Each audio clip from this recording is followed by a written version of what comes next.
ಇವತ್ತು ನಮ್ಮೆಲ್ಲರ ನಾಯಕರ ಸರ್ವೋಚ್ಚ ನಾಯಕರಾದಂಥ ದೇವೇಗೌಡಜಿಯವರ ಧರ್ಮಪತ್ನಿ ಶ್ರೀಮತಿ ಚೆನ್ನಮ್ಮಾಜಿಯವರ ನುಡಿನಮನ ಕಾರ್ಯಕ್ರಮವನ್ನು ಮಂಡ್ಯ ಜಿಲ್ಲೆಯ ಕೇಂದ್ರ ಸ್ಥಾನದಲ್ಲಿ ವಿಶೇಷವಾಗಿ ನಮ್ಮ ಹೆಣ್ಣು ಮಕ್ಕಳ ಸಮ್ಮುಖದಲ್ಲಿ ಒಂದು ವಿಶೇಷವಾದಂಥ ರೀತಿಯಲ್ಲಿ ನಾವೆಲ್ಲರೂ ಸೇರಿ ಆಚರಣೆ ಮಾಡ್ತಾ ಇದ್ದೇವೆ.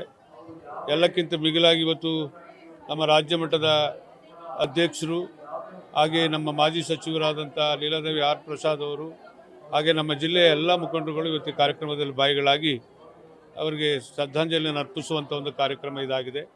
ಇದೇ ತಿಂಗಳು 30ನೇ ತಾರೀಕು ವಿಶೇಷವಾದಂಥ ರೀತಿಯಲ್ಲಿ ನಮ್ಮ ಜಿಲ್ಲೆಯಲ್ಲಿ ಇವತ್ತು 1 ಲಕ್ಷಕ್ಕೂ ಹೆಚ್ಚು ಅವರ ಆಹ್ವಾನದ ಪತ್ರಿಕೆಯನ್ನು ವಿತರಣೆ ಮಾಡುವಂಥ ಕಾರ್ಯಕ್ರಮವನ್ನು ನಾವು 8 ವಿಧಾನಸಭಾ ಕ್ಷೇತ್ರದಲ್ಲಿ ಮಾಡಿದ್ದೀವಿ.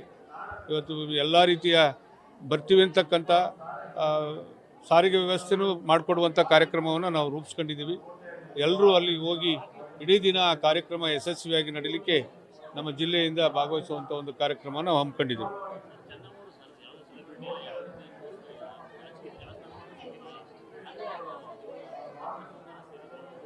ಹೌದು, ದೇವೇಗೌಡಜಿಯವರ ಒಂದು ಶ್ರೇಯಸ್ಸಿನ ಹಿಂದೆ ಚೆನ್ನಮ್ಮಾಜಿಯವರ ಒಂದು ಶ್ರಮ ಇತ್ತು ಅನ್ನೋದಕ್ಕೆ ಅದೇ ಸಾಕ್ಷಿ.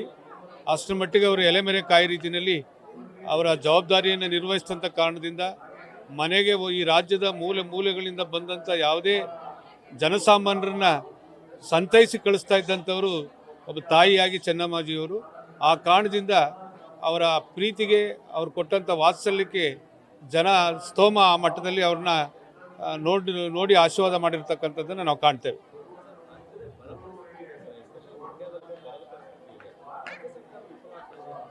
ಈ ನಾವು 30ನೇ ತಾರೀಕು ಕಳೆದ ಮೇಲೆ ವಿಶೇಷವಾದಂಥ ರೀತಿಯಲ್ಲಿ ಹೋರಾಟದ ಕಾರ್ಯಕ್ರಮವನ್ನು ನಾವು ಹಾಕತ್ತೀವಿ. ಅದು ಅಕ್ಷರಶಃ ಸತ್ಯ ಆಗಿದೆ.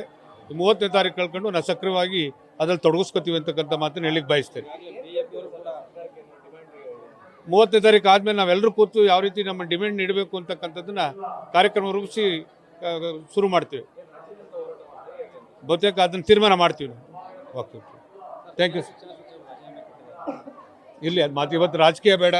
ಇವತ್ತು ಈ ಕಾರ್ಯಕ್ರಮ ಆದ ಕಾರಣದಿಂದ ಮುಂದಿನ ದಿನಗಳಲ್ಲಿ ಆ ಕಾರ್ಯಕ್ರಮ ರೂಪಿಸ್ಕೊಂಡು ಮಾತಾಡೋಣ. Thank you.